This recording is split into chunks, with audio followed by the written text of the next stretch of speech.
खेड शहरातील बजमे इम्दादिया संचलित MIB girls high school and junior कॉलेजच्या रौप्य महोत्सवी वर्षाची सांगता अभिनेता नाना पाटेकर यांच्या प्रमुख उपस्थितीत उत्साहात संपन्न झाली। मीनाताई ठाकरे सभागृहात आयोजित या कार्यक्रमाला संस्था अध्यक्ष ARD खतीब, नगराध्यक्षा माधवी बुटाला, संस्थेचे पदाधिकारी, माजी मुख्याध्यापक तसेच अनेक मान्यवर उपस्थित होते। प्रशालेच्या विद्यार्थिनींनी ढोल ताशाच्या गजरात प्रमुख पाहुण्यांचे स्वागत केले। कार्यक्रमात शाळेच्या 25 वर्षांच्या वाटचालीवर आधारित स्मरणिकेचे अनावरण करण्यात आले, तसेच संस्थेच्या कार्याचा आढावा घेणारी चित्रफितही सादर करण्यात आली।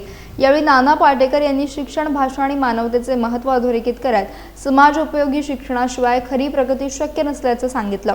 भेदभावांच्या भिंती दूर करून देशासाठी योगदान देण्याचे आवाहन त्यांनी केले। विद्यार्थिनी आणि पालकांच्या प्रश्नांनाही त्यांनी मनमोकळी उत्तरे दिली। कार्यक्रमात विविध सांस्कृतिक सादरीकरणांनी रंगत आणली। राष्ट्रगीताने कार्यक्रमाची सांगता झाली।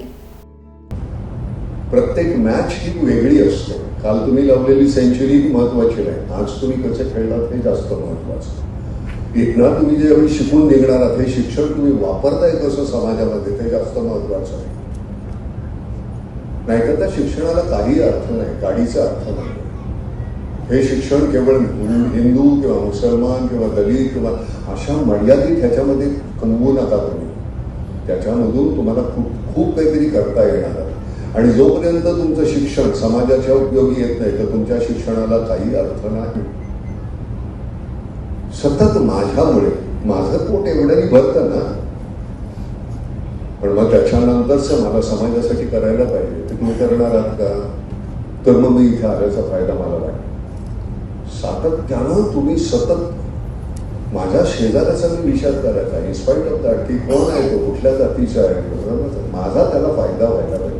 आपल्याकडे कसं पूर्वी ना पटकन तुमच्याकडे काहीतरी शिजलं की शेजारच्या घरामध्ये एक वाटी यायची, कुणाकडची यायचं, वास यायचा छानपैकी, आज काहीतरी तिकडे अमुक झालेलं आहे ते यायचं, सहज यायचं। आज कुठे गेलो सगळं? आज आपल्यामध्ये इतक्या भिंती बांधून ठेवलेल्या आहेत। राजकारणी असतील त्याला काही कारणीभूत, काही आपणच स्वतः आहोत। मला असं वाटतं ह्या भिंती बांधणं हे आपलं काम, तुमचं माझं काम आहे। तुम्ही स्वतः करायला पाहिजे। मला मी केवळ हिंदू किंवा दलित किंवा ख्रिश्चन किंवा मुसलमान हे म्हणणं ज्या दिवशी सोडून देईल त्या दिवशी माझ्या देशासाठी मी काहीतरी करतोय हे ज्या दिवशी मला लक्षात येईल त्या दिवशी, नाही तर काही नाही। आज उद्या आयुष्यभर काहीतरी काढली, 50 वर्ष 70 वर्ष जगलो, एक दिवस मरून गेलो। आलो कशासाठी माहिती नाही, गेलो कशासाठी माहिती नाही, असं असतं का? मला असं वाटतं की ही आपल्याला देवानं अल्लानं दिलेली ही तुम्हाला संधी आहे की माणसाचा जन्म मिळालेला आहे, आपण माणसासारखंच वागायला पाहिजे। आणि ते जर तसे वागणार नसू तर मग काही अर्थ नाही। तुम्हाला मी आणि मला तुम्ही आमचे वाटायला पाहिजे, माझे वाटायला पाहिजे, त्या दिवशी सगळी गंमत आहे। नाहीतर सगळंच संपून जातं। स्वतःपुरत मर्यादित ठेवू नका। आपले फक्त वेश बदललेले आहेत, देवाला नमस्कार करण्याची पद्धत बदललेली आहे, त्याच्या पलीकडे बाकी आपल्याला काही फरक नाही आहे आणि ते आपण समजून घ्यायला पाहिजे।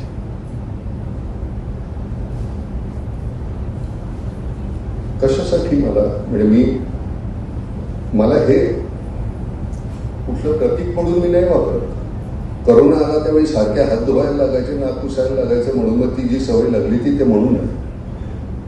मला त्याला कुठलंही धार्मिक कारण नाही आहे। माझी गरज म्हणून मी ते खांद्यावर आहे, पंचा ठेवतो।